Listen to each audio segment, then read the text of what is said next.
Before we start, we should probably know what a normal myocardium looks like. This is normal myocardium. You can see very neat cross striations and central nuclei, and if you look carefully, you can even see the pale pink intercalated discs. So here are two views of early acute infarcted tissue.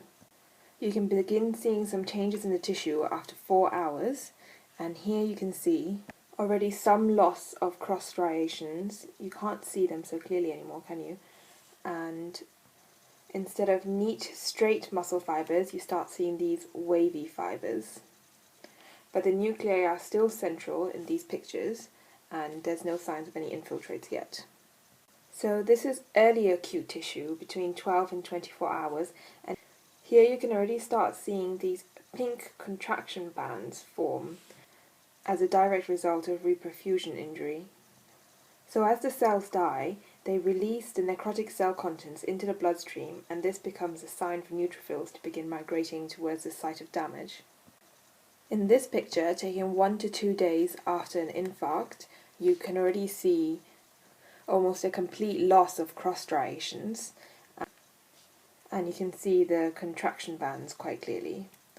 At this point, the neutrophils are already beginning to infiltrate, and here you can also see signs of hemorrhage. We'll see it more clearly in the next slide. Here it's heart tissue taken at around the same time, about 1 to 2 days post-infarct, and here you can see extensive hemorrhage. This hemorrhage surrounding the dead tissue becomes visible to the naked eye and results in this hyperemic border that you see surrounding areas of infarction without a light microscope.